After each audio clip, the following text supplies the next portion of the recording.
नमस्कार दोस्तों, welcome to career support JEE. आज हम लोग बात करेंगे जैक डेली की कि जैक डेली में कौन कौन से इंस्टीट्यूट पार्टिसिपेट करते हैं, इसकी काउंसलिंग कैसे करी जाती है, क्या यहाँ पे कोटा सिस्टम है, अगर home state other state quota है तो उसके अंदर कोई कोटा है कि नहीं, क्या सीट्स हैं, फीस क्या है, हर एक चीज मैं इस वीडियो में आप लोगों को डिस्कस करके बताऊंगा। दैट मीन्स कि जैक डेली की जो काउंसलिंग होती है ना, वो काउंसलिंग का पूरा पूरा सिस्टम मैं आपको समझाने वाला हूं कि किस तरीके से काउंसलिंग करनी है।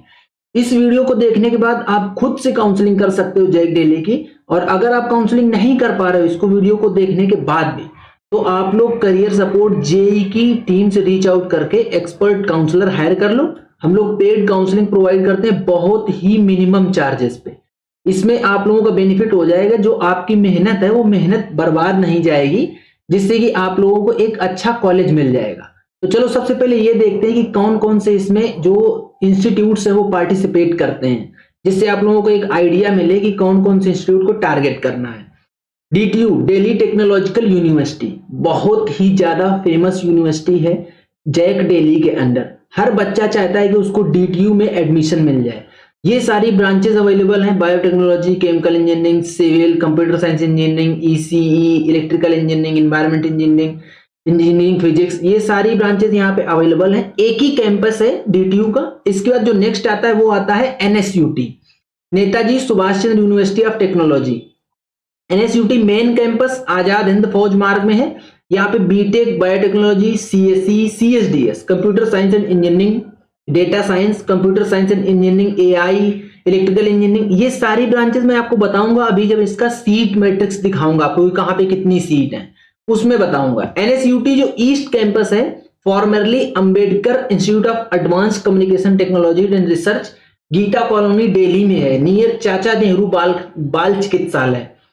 उसमें सीएसडीए, सीआईओटी, ईसीईएम, ये सारी ब्रांचेस अवेलेबल हैं। एनएसयूटी का जो वेस्ट कैंपस है, फॉर्मरली चौधरी ब्रह्म प्रकाश गवर्नमेंट इंजीनियरिंग कॉलेज था। इसका मतलब अब आप समझ गए कि एनएसयूटी के 3 कैंपस है, डीटीयू का एक ही कैंपस है। अगला जो इसमें इंस्टीट्यूट पार्टिसिपेट करता है वो है Indira Gandhi Delhi technical university for women, IGDTUW। ये ओनली विमेन के एडमिशन देता है, सिर्फ और सिर्फ इसमें लड़कियां जाती हैं। Indira Gandhi Delhi technical university for women, Kashmiri gate, new Delhi में है। For female candidates only, male candidates इसमें एडमिशन नहीं ले सकते हैं। CSC, CSCAI, ECE, ECAI, IT, AI and ML, MEA, ये ब्रांचेस अवेलेबल है। और यहाँ पे डुअल डिग्री भी है, B Tech, MAE 4 year plus MBA 2 year. तो इस डुअल डिग्री का भी अगर कोई गर्ल कैंडिडेट है, गर्ल स्टूडेंट है जो डुअल डिग्री के लिए जाना चाह रहे हैं, तो उसके लिए IGDTUW बेटर रहेगा। जो नेक्स्ट इंस्टीट्यूट है इसमें वो IIIT दिल्ली, सब जानते हैं बच्चे, Indraprastha institute of information technology Delhi. देखो जैक दिल्ली के जो 2 इंस्टीट्यूट है वो बहुत ही ज्यादा पॉपुलर है, एक हो गया डीटीयू और एक हो गया IIIT दिल्ली। हर बच्चे का लगभग ड्रीम रहता है कि वो इधर पे चला जाए, इस इंस्टीट्यूट में उसको सीट मिल जाए। तो ये ज्यादा डिमांडिंग रहते हैं, इसीलिए मैं आपको बता रहा हूँ कि कौन कौन से इंस्टीट्यूट इसमें पार्टिसिपेट करते हैं। जो अगला है वो Delhi skill and entrepreneurship university, DSEU आता है। DSEU के भी मल्टीपल कैंपस हैं, जैसे कि एनएसयूटी के थे, ऐसे DSEU के सारे कैंपस मैं आपको बताता हूं। Delhi skill and entrepreneurship university W02 sector 9 Dwarka में है। GB Pant DSEU Okhla 1 campus S02, ये मैं कोड है इसका S02, जहां भी आपको इस पूरे ब्रोचर में S02 लिखा मिलेगा, इसका मतलब ये है कि ये GB Pant DSU Okhla 1 campus represent कर रहा है। W02 लिखा मिलेगा, that means Delhi skill and entrepreneurship university, इसको रिप्रेजेंट कर रहा है। इन चीजों को आप लोग थोड़ा सा ध्यान रखना, अगर ध्यान रख पाना तो, नहीं तो अभी फिर जब सीट मैट्रिक्स डिस्कस करूंगा वहां पे फिर आपको बताऊंगा। DSU ओखला 2 कैंपस, इसका एक ओखला 2 कैंपस है। अर्शवाइल Delhi institute of tool engineering जिसको बोला जाता था, नियर डीजेबी वाटर टैंक है ओखला के इंडस्ट्रियल एरिया के पास, उधर। DSU Pusa campus 1, employment exchange Pusa new Delhi में है। Ambedkar DSU Shakarpur 1 first campus, E01 इसको बोलते हैं। भाई परमानंद DSU शकरपुर कैंपस, एक ये कैंपस है। ये सारे DSEU के ही पार्ट हैं। इसमें क्या है, अलग अलग कैंपस दिए हुए हैं, तो इसमें थोड़ा सा अगर आप DSU की तरफ जा रहे हो तो कैंपस वाइज भी पता कर लेना, थोड़ा सा ज्ञान को इनहेंस कर लेना कि आपको किस कैंपस में जाना चाहिए, किस कैंपस में नहीं जाना चाहिए। Aryabhatt DSU Ashok Vihar campus, Guru Nanak Dev DSU Rohini campus, DSU Wazirpur first campus, ये सारे डीएसयू के अंडर जो है वो कैंपस आते हैं। तो ये इसमें पार्टिसिपेटिंग इंस्टीट्यूट्स थे जो कि यहाँ पे पार्टिसिपेट करते हैं। अब मैं आप लोगों को लेके चलता हूँ एलिजिबिलिटी बताता हूँ कि क्या क्या एलिजिबिलिटी होनी चाहिए इसमें एडमिशन के लिए, जिससे कि आप लोग ये समझ पाओगे कि अगर आपको यहाँ एडमिशन लेना है तो क्या क्या एलिजिबिलिटी आपके पास होनी चाहिए। की प्रिंसिपल्स आ रहे हैं, चलो एलिजिबिलिटी वाले सेक्शन में मैं आपको लेके चलता हूं, जिससे आप लोगों को एक आइडिया लगेगा कि हाँ ये आ गया। एलिजिबिलिटी कंडीशंस कि अगर आपको यहाँ पे एडमिशन लेना है इन कैंपसेस में तो आपके पास क्या क्या एलिजिबिलिटी होनी चाहिए, जो कि रीजन वाइज अगर देखा जाए तो रीजन वाइज में यहाँ पे दिल्ली रीजन कैंडिडेट्स और आउटसाइड रीजन कैंडिडेट्स, ये दो तरीके के रीजन के कैंडिडेट्स यहाँ पे पार्टिसिपेट करते हैं। मतलब जो ये सारे के सारे कैंपस हैं वो दिल्ली रीजन में सिचुएटेड हैं, तो जो दिल्ली रीजन के कैंडिडेट्स हैं उनको एक स्पेशल बेनिफिट मिलता है, but outside Delhi region candidates को भी इनटेक लेना होता है, तो इसलिए सीट को स्प्लिट कर दिया है। जो 85% सीट्स होंगी किसी भी इंस्टीट्यूट की वो दिल्ली रीजन स्टूडेंट के लिए रिजर्व होंगी, और जो 15% सीट्स होंगी इंस्टीट्यूट की वो आउटसाइड दिल्ली रीजन के लिए रिजर्व होंगी। तो जो बच्चा दिल्ली का है उसके लिए यहाँ पे बहुत ज्यादा बेनिफिट हो जाता है। बेनिफिट इन द सेंस कैसे कि उसको बहुत हायर रैंक पे भी सीट मिल जाती है। वहीं जब हम आउटसाइड दिल्ली की बात करते हैं तो आउटसाइड दिल्ली में क्या होता है, बच्चे को अच्छी खासी रैंक चाहिए यहाँ पे एडमिशन लेने के लिए, तभी बच्चे को एडमिशन मिल पाता है। जैसे मैं DTU की बात कर लूं या IIIT की बात कर लूं, तो इनमें एडमिशन अगर आपको लेना है और आप दिल्ली रीजन से कैंडिडेट हो दिल्ली रीजन के, तो आपके लिए बहुत बेस्ट रहता है। क्वालिफाइंग एग्जामिनेशन आपको बेसिकली 10+2 पास होना चाहिए विथ जेई मेन का वैलिड स्कोर कार्ड होना चाहिए। इसके बाद जो 10+2 में क्राइटेरिया है अलग अलग, वो मैं आप लोगों को बता देता हूं। Criteria of minimum marks in qualifying examination इसी को बोलते हैं +2 वाले को। A candidate securing 60% or more marks in aggregate of physics, chemistry and mathematics and has passed English as core or elective subject, मतलब PCM तो आपके पास कंपलसरी होना चाहिए और इंग्लिश कोर या इलेक्टिव सब्जेक्ट होना चाहिए, तो आप यहाँ के लिए एलिजिबल हो। अभी IIIT दिल्ली में अगर आपको एडमिशन चाहिए तो IIIT दिल्ली के लिए आपके पास 70% से ज्यादा मार्क्स होने चाहिए aggregate of best of 5 subjects including physics, chemistry and mathematics subjects. मतलब 10+2 में आपके पास 70% मार्क्स होने चाहिए, तभी आप IIIT दिल्ली के लिए एलिजिबल हो। ये IIIT दिल्ली की एलिजिबिलिटी है सिर्फ, ऐसा नहीं कि बाकी इंस्टीट्यूट के लिए भी यही एलिजिबिलिटी हो। जब हम लोग IGD, TUW, NSUT इन सब के लिए बात करते हैं तो इसमें एलिजिबिलिटी चेंज हो जाती है। ये देखो एलिजिबिलिटी लिखी हुई है, इसमें क्या है, DTU, IGD, TUW, NSUT, DSU, ये जो 4 इंस्टीट्यूट हो गए इनके लिए एलिजिबिलिटी है। OBC NCL कैटेगरी से बिलोंग करते हो तो 55%, SC ST से बिलोंग करते हो तो 50%, डिफेंस 55%, पर्सन विद डिसेबिलिटी 50%। ये 4 इंस्टीट्यूट की एलिजिबिलिटी है। वहीं जब हम लोग बात करते हैं IIIT दिल्ली की, यहाँ पे देखो जनरल कैटेगरी का नहीं लिखा है, दैट मीन्स जनरल का ऊपर भी बताया ना मैंने कि 60% होना चाहिए। IIIT दिल्ली का सेपरेट है, जनरल कैटेगरी के लिए 70% होना चाहिए, बाकी अदर कैटेगरीज के लिए ये लिखा है।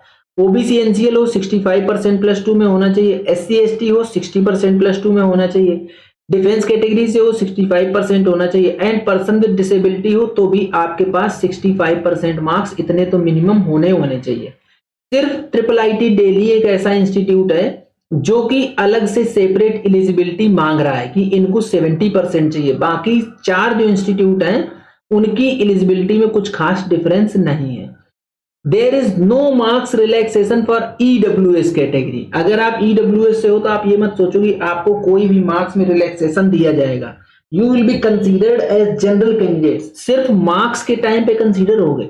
जब आप काउंसलिंग में पार्टिसिपेट करोगे तो आपको EWS कैटेगरी का प्रॉपर बेनिफिट मिलेगा, बट जो बेसिक एलिजिबिलिटी क्राइटेरिया है क्वालिफाइंग मार्क्स का, उसमें आपको ये बेनिफिट सिर्फ नहीं मिल रहा है। तो आप ये मत सोचिएगा कि यार मुझे तो इस चीज का बेनिफिट नहीं मिल रहा है, मैं कैसे क्या करूं। Reservation and distribution of seats, reservation policy क्या कहती है, शेड्यूल कास्ट के लिए 15% टोटल सीट्स रिजर्व है, seats are reserve for schedule caste candidate. Schedule tribe के लिए 7.5% सीट रिजर्व है, ओबीसी का 27%, ईडब्ल्यूएस का 10% रिजर्वेशन यहाँ पे काम करता है। फर्दर सब कैटेगरीज जो हैं जैसे कि डिफेंस हो गए, पर्सन विद डिसेबिलिटी हो गए, उनको अवेलेबल है अंडर ईच मेन कैटेगरी, मतलब इसको क्या बोलते हैं, हॉरिजॉन्टल रिजर्वेशन।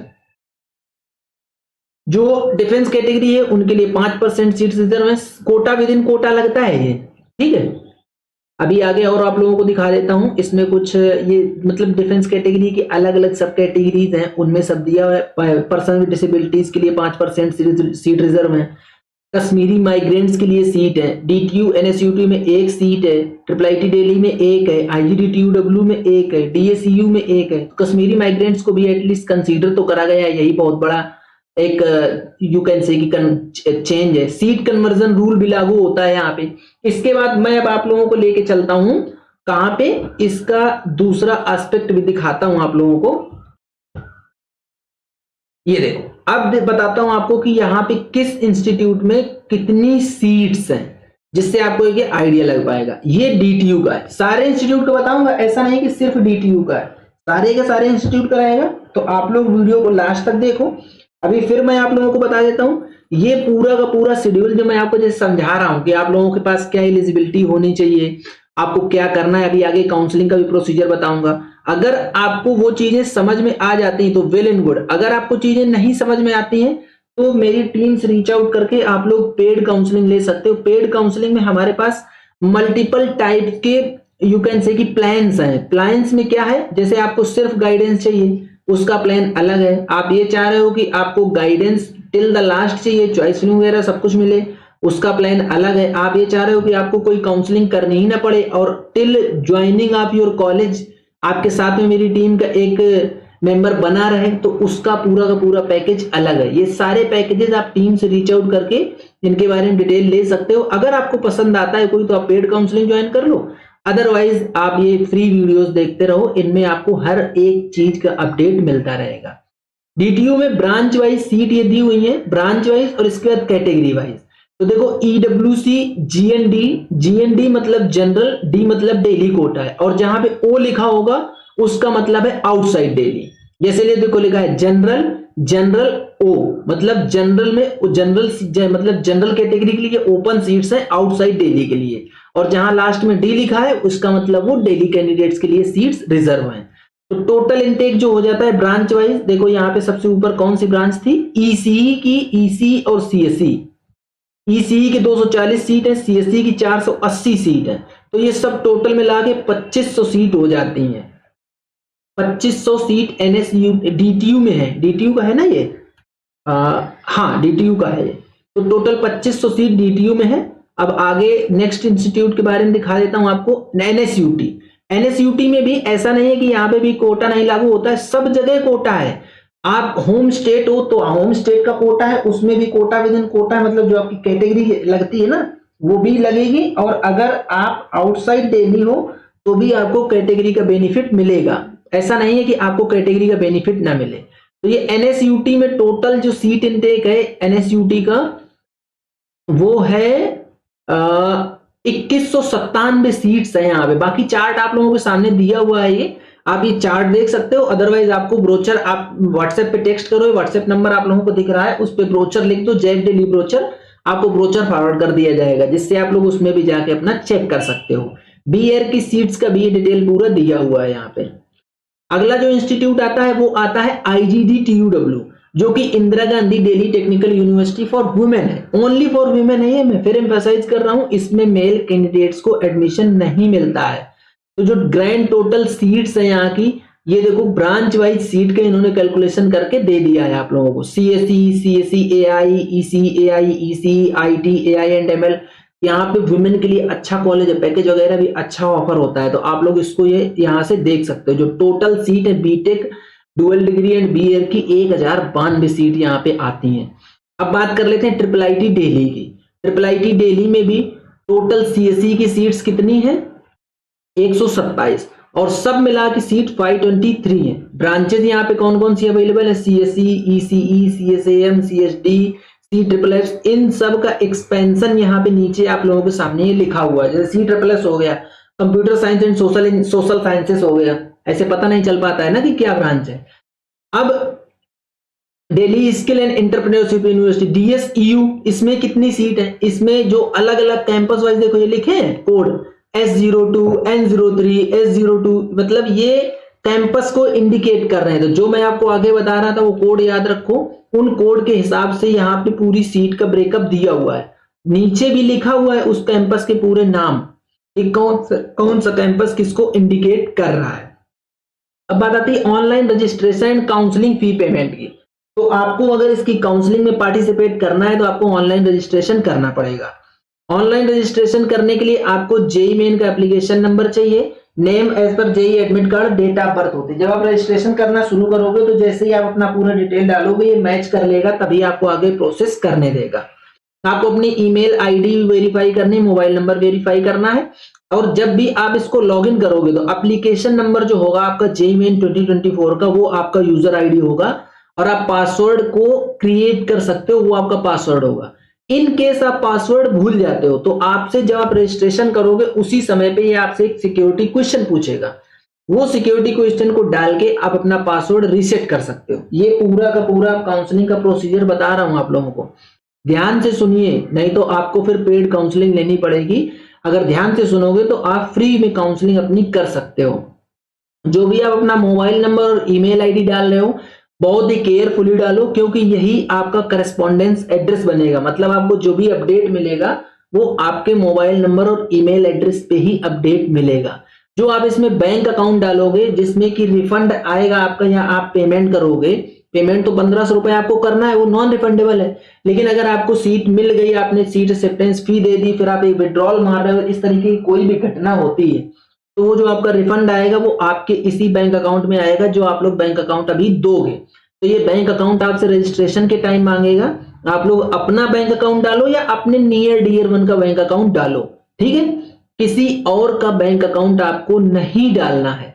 जब आप कंप्लीट कर दोगे एप्लीकेशन फॉर्म तो आपसे रिलेवेंट डॉक्यूमेंट अपलोड करने के लिए बोलेगा, जिसमें कि आपके कैटेगरी, सब कैटेगरी सर्टिफिकेट ये सारे भी अपलोड करने होंगे आपको। तो कैटेगरी, सब कैटेगरी सर्टिफिकेट कहां से बनवाने हैं, किस तरीके से बनवाने हैं, आपके लिए पूरा ये डिटेल दिया हुआ है। और इसमें ये भी बताया है कि कौन कौन से सर्टिफिकेट आपको अपलोड करने during registration. Marksheet of the qualifying examination, certificate of high school equivalent examination जो कि DOB प्रूफ होगा, बोनस पॉइंट अगर आपको IIIT दिल्ली में लेने हैं तो उसके लिए डॉक्यूमेंट, रिजर्व कैटेगरी के लिए सर्टिफिकेट। अब ये रिजर्व कैटेगरी के लिए सर्टिफिकेट कहां से बनेंगे वो भी इसी में नीचे लिखा हुआ है, आपको दिखा देता हूं, अदरवाइज ये वैसे बहुत लंबा हो जाएगा वीडियो, तो आप लोग इसको रिफर कर लीजिएगा। ये देखिए सब कैटेगरी के लिए लिखा हुआ है। जो आपको रजिस्ट्रेशन फीस देनी है वो ₹1500 पे करनी है, ये आपका 1500 रुपया नॉन रिफंडेबल होगा। यहाँ पे एक चीज और बहुत ज्यादा इंपॉर्टेंट बता देता हूं, सपोज आपने पेमेंट करा 1500 रुपए का, अब आपका पेमेंट फेल हो गया। जब पेमेंट फेल हो गया तो उस समय आपको क्या करना है, पेमेंट फिर से करना है। जब तक आपका पेमेंट सक्सेस ना दिखा दे तब तक आपको पेमेंट करते रहना है। जो आपका पेमेंट फेल हुआ है वो फेल्ड पेमेंट का अमाउंट आपका वापस हो जाएगा, आपके अकाउंट में आ जाएगा। ऐसा नहीं है कि वो फेल्ड पेमेंट का अमाउंट आपके वापस नहीं आएगा। जब तक आपका पेमेंट सक्सेस नहीं दिखा देगा तब तक आपको पेमेंट करना है। और अगर पेमेंट सक्सेस नहीं दिखा रहा है, आपने पेमेंट करना बंद कर दिया, तो आपका रजिस्ट्रेशन कंप्लीट नहीं होगा। इसलिए मैं बोल रहा हूं कि आपको लास्ट तक पेमेंट करना है, ये इसमें बहुत ज्यादा जरूरी चीज थी। अब आगे आप लोगों को बता देता हूं बाकी का प्रोसीजर क्या है। इसमें यही लिखा है अगेन पेमेंट करना है आप लोगों को, ये सारी चीजें प्लीज नोट, ये आपके यूज का नहीं है। चॉइस फिलिंग क्राइटेरिया थोड़ा सा एक्सप्लेन कर देता हूं। चॉइस फिलिंग तो आप लोगों को सबको पता है कि जिस तरीके से आपको सीट चाहिए उसी हिसाब से आप लोगों को चॉइस फिलिंग करनी है। सपोज 1 2 3 4 5 आपने 5 चॉइसेस डाल दी, आपको चॉइस 1 मिल गई तो फिर आप अपग्रेडेशन के लिए नहीं जा पाओगे। मतलब आपने जो फर्स्ट चॉइस डाली थी वही मिल गया तो आपका कोई अपग्रेडेशन नहीं होगा। बट आपने 5 चॉइसेस डाली, आपको 3 चॉइस, थर्ड नंबर की चॉइस मिल गई तो आप सेकेंड और फर्स्ट चॉइस के लिए अपग्रेडेशन के लिए जा सकते हो। एक चीज। दूसरा, आपको सपोज सीट अलॉट हुई तो अभी आपके पास 2 ऑप्शन रहेंगे, एक रहेगा फ्रीज का और एक रहेगा फ्लोट का। तो अगर आपने एक बार फ्रीज कर दी सीट तो फिर आप उसमें कोई चेंजेस नहीं कर पाओगे। अगर आप सीट को फ्लोट करके रखते हो, अगर आपको अपग्रेडेशन चाहिए तो आप फ्लोट के बाद ही नेक्स्ट राउंड में इसको अपग्रेडेशन के लिए लेके जा सकते हो। बाकी जो डिटेल चॉइस फिलिंग है वो जब आप लोग खुद ही चॉइस फिलिंग करना शुरू करोगे ना, तो उसी से आप लोग ये डिसाइड कर पाओगे कि क्या करना है। आपकी रैंक के बेस पे आपको किस तरीके का चॉइस ऑर्डर बनाना चाहिए, उस सब डिटेल में जानने के लिए आप एक बार टीम से रीच आउट कर लो। बहुत मिनिमम प्राइसेस पे आपको ये पूरा का पूरा डिटेल बना के दे दिया जाएगा, तो इससे आप लोगों का बेनिफिट हो जाएगा। इसमें कोई बहुत खास प्राइसेस आपसे नहीं मांगे जाएंगे। कोई ऐसा बच्चा है जो प्राइस पे करने में बिल्कुल असमर्थ है, तो वो भी टीम से रीच आउट कर सकता है, हम उसकी हेल्प कर देंगे। ऐसा कोई ऑप्शन नहीं है कि नहीं हमें उसकी हेल्प नहीं करनी है, ठीक है। अब देखो यहाँ पे एक इंपॉर्टेंट चीज आती है कि जब आपको सीट मिल जाएगी तो उस समय आपसे सीट एक्सेप्टेंस फीस मांगी जाएगी। तो वो सीट एक्सेप्टेंस फीस आपको कितनी देनी है ये मैं आप लोगों को बता देता हूं। इसमें लिखा है, मैं देखो स्क्रॉल कर रहा हूं, ये देखो ये लिखा है seat acceptance fee payment 95,000 rupees आपको सीट एक्सेप्टेंस फीस का पेमेंट करना है। ये सिर्फ और सिर्फ ऑनलाइन मोड में ही पे होगी, ऑफलाइन मोड में इसको आप नहीं पे कर सकते हो। इसलिए आपको ये चीज ध्यान रखनी है कि सीट एक्सेप्टेंस फीस आप जब पे कर रहे हो तो ऑनलाइन मोड में ही जाएगी, एक चीज। दूसरा, सपोज आपको सीट अलॉट हो गई लेकिन आपने सीट एक्सेप्टेंस फी नहीं पे करी, इसको बोलते हैं SAF नॉट पेड, आपने ये पेमेंट नहीं करी, तो फिर आप जैक डेली की काउंसलिंग से ही बाहर हो जाओगे। आप टिल राउंड 5 कोई आप काउंसलिंग में पार्टिसिपेट नहीं कर पाओगे। इनका ये मानना है कि जब आपको सीट दी मैंने और आपने सीट को एक्सेप्ट ही नहीं करा तो फिर आप काउंसलिंग से बाहर हो जाओ, अननेसेसरी का चाओस मत क्रिएट करो। इसमें लिखा है क्लियर, जो मैं आपको हर एक चीज जो कुछ भी बता रहा हूं वो कुछ भी अपने मन से नहीं बता रहा हूं। तो आप लोग ये मत सोचिएगा कि ये सब क्या अपने आप से बता रहे हो, क्या ब्रोचर में लिखा है और ये जैक का नियम है जैक डेली का, इसलिए ये सारी चीजें मैं आपको बता रहा हूं। ये देखो क्लियर लिखा है, ये लिखा है his her allotted seat shall be cancelled and he she will not be considered for any seat allotment in subsequent round up to round 5। इसलिए जो इंपॉर्टेंट की एस्पेक्ट्स हैं वो मैं आप लोगों को बताते चल रहा हूं, सो दैट कि आप लोग ये अपने माइंड में इन चीजों को रखते चलो। फिजिकल रिपोर्टिंग वगैरह हो गया। अब आगे के लिए आपको दिखाता हूं कि इसमें कौन कौन से डॉक्यूमेंट्स चाहिए आपको, कि जब आप यहाँ पे एडमिशन लेने जाओगे तो डॉक्यूमेंट कौन कौन से लगेंगे। नहीं, सबसे पहले फी स्ट्रक्चर भी देख लो, क्योंकि ये भी एक इंपॉर्टेंट एस्पेक्ट होता है कि आप किसी भी इंस्टीट्यूट में एडमिशन ले रहे हो तो वहां का फी स्ट्रक्चर क्या है। फी स्ट्रक्चर बताने से पहले थोड़ा सा इसमें एक बार मैं लिख देता हूं जैक डेली, तो आप लोगों को कंफ्यूजन नहीं होगा जरा भी कि मैं किस चीज की बात कर रहा हूं। जैक डेली ये लिख दिया, अब ये ऐसा ही चलता रहेगा। DTU की जो फीस है, fee to be paid for first year, वो है 2,36,700 रुपए, जिसमें आप लोग सीट एक्सेप्टेंस फी 95,000 पे कर दोगे तो 1,41,700 रुपए जब एडमिशन लेने जाओगे तब आपको देना है। NSUT की बीटेक की फीस 2,40,000 रुपए है, BEd की फीस 2,51,000 रुपए है। सीट एक्सेप्टेंस फीस जो आप पे कर रहे हो वो आपका अमाउंट रिड्यूस हो जाता है, मतलब माइनस हो जाता है जब आप एडमिशन लेने जाओगे।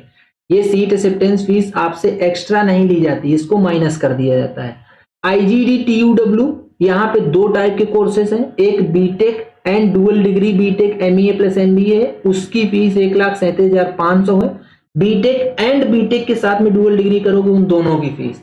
अगर आप BEd के लिए जा रहे हो तो इसकी फीस आपको 1,52,000 रुपए पर ईयर पड़ेगी, पर एनम लिखा है यहाँ पे।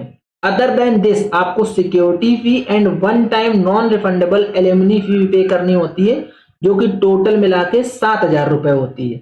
ये सिर्फ और सिर्फ IGD TUW के लिए एप्लीकेबल है। IIIT दिल्ली की जब हम बात करते हैं तो IIIT दिल्ली में 4,50,000 रुपए पर एनम की फीस है, पर एनम 4,50,000 रुपए, मतलब 2,25,000 रुपए पर सेमेस्टर फीस है। यहाँ पे 95,000 रुपीज आपका सीट एक्सेप्टेंस फीस में चला जाएगा। DSEU की बात करते तो 1,91,300 रुपए फीस है पर ईयर की, 95,000 सीट एक्सेप्टेंस फीस, तो बाकी रिमेनिंग अमाउंट आपको ड्यूरिंग एडमिशन पे करना पड़ेगा। इसके बाद सेकेंड ईयर से DTU में भी देखो सब्सिक्वेंटली फीस इंक्रीज होती चली जा रही है। तो आप लोग इस चीज को भी ध्यान रखो। थोड़ा सा फीस वाला फैक्टर इसलिए मायने रखता है क्योंकि बच्चे अभी कॉलेज में जा रहे हैं जस्ट, इसलिए फीस फैक्टर मायने रखता है। मतलब आपको जो मैंने फर्स्ट ईयर की फीस बताई है उससे 10-15 हजार रुपए पर ईयर फीस एडिशन करते चले जाना नेक्स्ट ईयर के लिए। हर इंस्टीट्यूट का यही सिंपल सा फंडा है, सब इंस्टीट्यूट की फीस बढ़ रही है, ठीक है। तो ये वाला फीस वाला पूरा सिस्टम था आप लोगों का। अब मैं आप लोगों को बताऊंगा कि कौन कौन से डॉक्यूमेंट्स की रिक्वायरमेंट पड़ती है जब आप कॉलेज ज्वाइन करने जाओगे, क्योंकि ये भी एक इंपॉर्टेंट एस्पेक्ट है। आपको डॉक्यूमेंट आपके पास होने चाहिए। जैसे आपको सीट मिल गई, अब आप फिजिकल वेरिफिकेशन के लिए जाना चाह रहे हो तो आपके पास क्या क्या डॉक्यूमेंट्स होने चाहिए।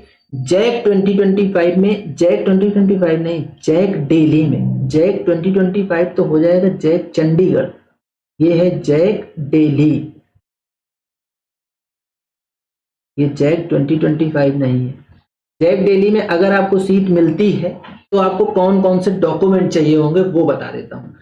Receipt of seat acceptance fee payment, online created registration form डली साइंड बाय गार्जियन या parent and candidates, print out of field choices, आप चॉइस फिल करोगे तो उसका प्रिंट आउट ले लेना।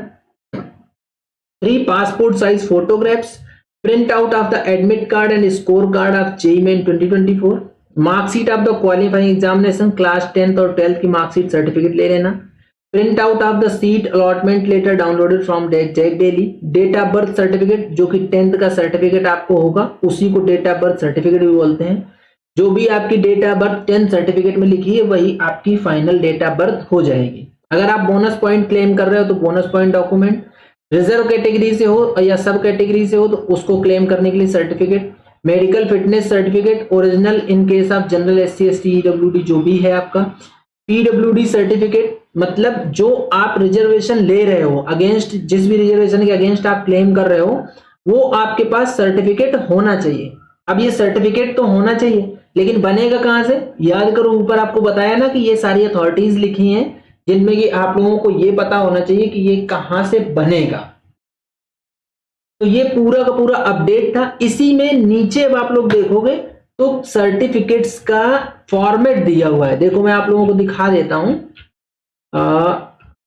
नहीं फॉर्मेट इसमें दिया हुआ है जो कि आप लोगों को ये बताएगा, इसके ऊपर फॉर्मेट दिए हुए ये सारे के सारे फॉर्मेट आपको ये बताएंगे कि किस तरीके से फॉर्मेट बनवाना है। एक बहुत जरूरी चीज है जो कि मैंने छोड़ दी है, यहाँ पे आपको सिंगल गर्ल चाइल्ड का भी बेनिफिट मिलता है। सिंगल गर्ल चाइल्ड का कोटा है, तो अगर कोई ऐसी लड़की है जो कि सिंगल गर्ल चाइल्ड है तो वो जैक दिल्ली में जाके अपना कोटा का बेनिफिट ले सकती है। कई बार ऐसा होता है कि बच्चे को सीट मिल जाती है क्योंकि सिंगल गर्ल चाइल्ड कम मिलते हैं बच्चे, तो उस चीज का बेनिफिट आप लोग उठा सकते हो। बाकी सारे के सारे सर्टिफिकेट का फॉर्मेट इसमें यहाँ पे दिया हुआ है आप लोगों के सामने, आप लोग ये फॉर्मेट इसी में चेक कर सकते हो। ये पूरा ब्रोचर में दिया है, ब्रोचर आप साइट से डाउनलोड कर लो या करियर सपोर्ट जेईई की टीम को व्हाट्सएप करो, क्या लिख के, जैक दिल्ली ब्रोचर, आप लोगों को ब्रोचर प्रोवाइड कर दिया जाएगा और आप लोग पूरी की पूरी चीजें इससे निकाल सकते हो। ठीक है, तो ये था पूरा कंप्लीट वीडियो। अगर आपको वीडियो पसंद आया तो वीडियो को लाइक करो, चैनल को सब्सक्राइब करके रख लो, बेल आइकन दबा लो,